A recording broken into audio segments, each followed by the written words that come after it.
नमस्कार। गायत्री ज्योतिष केंद्र में आप सभी लोगों का स्वागत है। आप लोगों के लिए हमेशा ही ज्योतिष शास्त्र से जुड़ी हुई महत्वपूर्ण जानकारी के एपिसोड हम समय समय पर प्रसारित करते रहते हैं। ज्योतिष शास्त्र से जुड़ी हुई हर प्रकार की जानकारी हम आप लोगों के लिए लेकर आते हैं। जानकारी ऐसी कि जिस पर यदि आप अमल करते हैं तो उसका प्रतिफल आप अवश्य ही देखते हैं। आज भी हम आप लोगों के लिए ज्योतिष शास्त्र से जुड़ी हुई एक महत्वपूर्ण जानकारी लेकर आए हैं। जानकारी है पीला गोमेद धारण करने से संबंधित। आज हम आप लोगों को बताएंगे कि किन परिस्थितियों में पीला गोमेद हमारे लिए अत्यंत ही लाभकारी सिद्ध हो सकता है और हमें कठिन से कठिन परिस्थितियों से भी बाहर निकाल सकता है और हमें चमत्कारिक परिणाम हमें दिला सकता है और अत्यंत ही लाभकारी होकर हमारे कई कार्य हमारे सिद्ध यह कर सकता है और कई प्रकार से लाभ हमें यह दे सकता है। पीला गोमेद जब राहु ग्रह का गुरु ग्रह के साथ किसी न किसी प्रकार से संबंध जन्म कुंडली में बनता है तो और राहु ग्रह कारक स्थिति में होते हैं, अपने जो उनके कारक भाव होते हैं उन स्थिति में उन भाव में होते हैं, उसके अतिरिक्त भी कहीं और भी 50% स्थिति में भी वह होते हैं और वहां पर को भी अगर गुरु ग्रह के साथ संबंध बनता है या महादशा अंतरदशा आदि में भी किसी प्रकार से गोचर में भी अगर योग बनता है, वहां पर को भी अगर पीला गोमेद जैसे राहु के लिए तो गोमेद होता ही है, तो वहां पर को पीला गोमेद धारण किया गया है तो उस समय पे अगर पीला गोमेद धारण का फल उस अवधि में व्यक्ति को अवश्य ही प्राप्त होता है। अगर पीला गोमेद धारण तो किया है लेकिन फल उस समय पे प्राप्त होता है जिस समय पे गुरु ग्रह का गोचर में या किससे अन्य महादशा अंतरदशा आदि में जब संयोग बनता है तो वहां पर को बड़ा फल प्राप्त व्यक्ति को होता है। और वैसे अगर यदि संयोग से पूर्ण योग बना हुआ है तो अवश्य ही समय समय पर व्यक्ति को फल प्राप्त होता है। तो कारक जहाँ पर राहु ग्रह होते हैं वैसे तो हम बताते हैं आपको लग्न में, पंचम में, भाग्य में, दशम में। अब यहाँ पर को जैसे अब राहु ग्रह का बृहस्पति के साथ संबंध, अब बृहस्पति का अपनी जगह से जहाँ पर बृहस्पति ग्रह बैठते हैं वहां से सप्तम में और पंचम में और सप्तम में तो पूर्ण दृष्टि होती है, साथ ही साथ पंचम में और नवम में भी उनकी पूर्ण दृष्टि होती है। अब जहाँ पर को बृहस्पति ग्रह बैठे होंगे वहां से अगर सप्तम में राहु ग्रह बैठे हों या पंचम में राहु ग्रह बैठे हों या नवम में राहु ग्रह बैठे हों तो वहां पर को अगर बृहस्पति की दृष्टि बन रही है तो समझ लीजिए कि पीला गोमेद व्यक्ति को अवश्य ही पहनना चाहिए।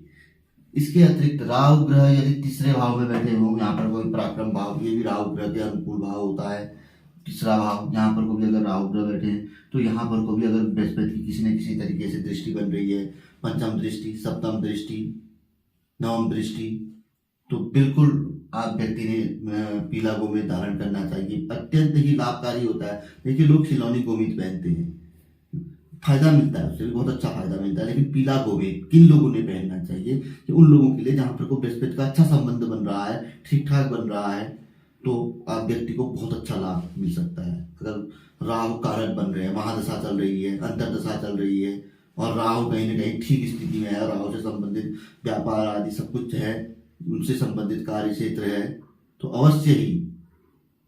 इसके अतिरिक्त क्या कहते हैं, अगर चतुर्थ में भी है, मान के चलो चतुर्थ में भी ये भी अनुकूल भाव है राहु के लिए, लाभ भाव अनुकूल भाव है राहु के लिए होने के लिए, तो छठा और द्वादश भाव भी अनुकूल भाव है। लेकिन अब यहाँ पर को क्या कहते हैं, कौन सी राशियां बनी है, अब शनि की राशियां बनी है तो बहुत अच्छा है राहु के लिए, शुक्र की राशि बनी है तब भी ठीक है, बुध की राशि बनी है तब भी ठीक है। तो अब ये चीजें तो कुंडली के हिसाब से देखी जाती है। तो अब ऐसी परिस्थिति में ये तो अभी थोड़ा कुंडली देख के ही क्लियर होने वाला हुआ, तो यहाँ पर को पीला गोमेद व्यक्ति के लिए बहुत अच्छा और चमत्कारिक लाभदायक रत्न सिद्ध हो सकता है।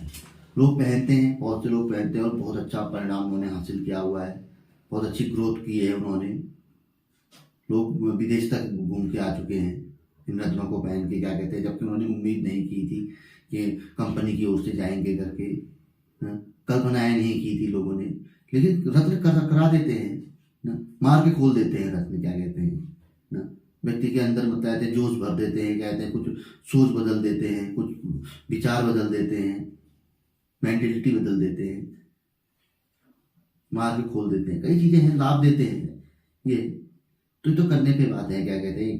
तो इसलिए अपनी कुंडली अपने गुरुजी लोगों से अवश्य एक बार चेक अवश्य करा लेनी चाहिए। तो पीला गोमेद बहुत अच्छा लाभ देता है। गोमेद कई प्रकार का होता है, हम कहते हैं पीला गोमेद हो गया, काला गोमेद हो गया, सिलोनी गोमेद हो गया। तो इनमें से चयन करना चाहिए कि हमें कौन सा गोमेद सूट करता है, तो उस हिसाब से गोमेद पहनिए। गोमेद बहुत अच्छा रत्न है, सस्ता भी आता है और महंगा भी आता है, अपने बजट के अनुसार पहनिए और बहुत अच्छा और लाभकारी रत्न है। इसके साथ साथ राहु ग्रह जनित उपाय भी, अगर राहु ग्रह की पीड़ा चल रही है तो राहु ग्रह जनित उपाय अवश्य करिए। गोमूत्र से स्नान करिए। गोमूत्र अगर शुद्ध देसी गाय का प्राप्त होता है तो थोड़ा उसका, देखो गोमूत्र तो लोग पीते हैं, गोमूत्र को थोड़ा शुद्ध अगर देसी गाय का प्राप्त होता है तो उसका सेवन करिए, उससे स्नान करिए, घर में उसका अगर छिड़काव करिए। और भी कई उपाय हैं, यूट्यूब में काफ़ी दिए गए, हमने दिए हैं, कई अन्य बुद्धि लोगों ने दिए हुए, तो उनको करिए। और भी कई उपाय हैं, उनको करिए तो अवश्य राहु ग्रह जनित पीड़ा दूर होगी और राहु ग्रह का सुख प्राप्त होगा। तो आज की जो ये जानकारी थी, ये यदि आप लोगों को पसंद आई तो जरूर से आगे बढ़ाकर आप शेयर कर सकते हैं। अगर आपको पसंद आई, पहले तो हम कहेंगे कि आप स्वयं पे अमल करिए। आप अपनी कुंडली में अगर ऐसी स्थिति है तो अपने गुरुजनों को दिखाइए और उनसे उचित मार्गदर्शन प्राप्त करिए। और कैसे, कितना कैरेट किस तरीके का पहनना है, उस चीज़ को मतलब चेक करते हुए इसको पहनिए और लाभ प्राप्त करिए। तो नए लोगों से आग्रह रहता है कि गायत्री ज्योतिष केंद्र के साथ जुड़िए, चैनल को सब्सक्राइब करिए, कुछ एपिसोड देखिए, पसंद आते हैं तो जुड़िए हमारे साथ। बेल आइकन अवश्य दबाइए। सब्सक्राइब जब आप करते हैं चैनल को, यदि बेल आइकन दबाते हैं तो जब भी जानकारी यहाँ से प्रसारित होती है तो आप लोगों तक अवश्य ये पहुँचती है। तो मिलेंगे ऐसी किसी बहुत अच्छी जानकारी के एपिसोड के साथ अगले वीडियो में। तब तक के लिए नमस्कार। जय श्री राम, जय श्री कृष्णा, ओम नमः शिवाय।